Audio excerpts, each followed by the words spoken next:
मंडळाचा उपाध्यक्ष आहे। मी नंदिवाले समाज घेऊन इथं माझा कलेक्टर ऑफिसमध्ये बसलो की याच्यासाठी की 98ला खरेदी झाल्या आणि त्याचा फेरफार 1032 पडला आहे आणि आम्हाला हे फेरफारप्रमाणे नोंद करून आमच्या 7/12 आम्हाला मिळालं पाहिजे।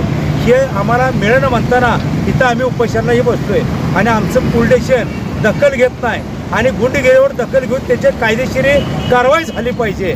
जोपर्यंत कारवाई होत नाही तोपर्यंत आम्ही हटत नाही।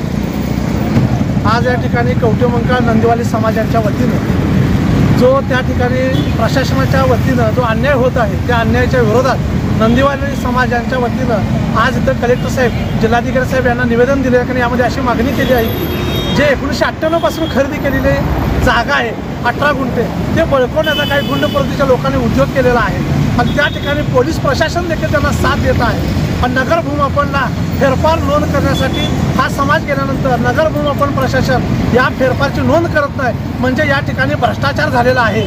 म्हणून आज आमची मागणी आहे की आंतरराष्ट्रीय मानवाधिकार मीडिया संघटन आणि नंदिवाली समाज या महाराष्ट्र राज्याच्या वतीनं मागणी आहे की प्रशासनाने ही आमच्या फेरफारची नोंद करून घ्यावी व पोलीस प्रशासनावर देखील मागणीसाठी या पाठपुराव्यानुसार पोलीस प्रशासनाची देखील चौकशी करण्यात यावी आणि नगर भूमापनच्या खात्यातील अधिकारी वर्गांची देखील तपासणी करून खोलवर चौकशी करून त्यांच्यावर कारवाई करण्यात यावी आणि आमच्या फेरफारची नोंद करून या समाजाला संविधानानुसार अन्न वस्त्र निवारा हे आमचे मूलभूत गरजा आहेत। त्या ठिकाणी 40-50 वर्षे राहत असलेली आमची घरं या ठिकाणी आम्हाला ताब्यात द्यावी अशा आमची मागण्या। अन्यथा आम्ही आमरण उपोषण जोपर्यंत आम्हाला न्याय मिळत नाही तोपर्यंत आम्ही चालू ठेवणार आहे असे या ठिकाणी आम्ही इशारा प्रशासनाला देत आहोत। जय हिंद, जय भारत।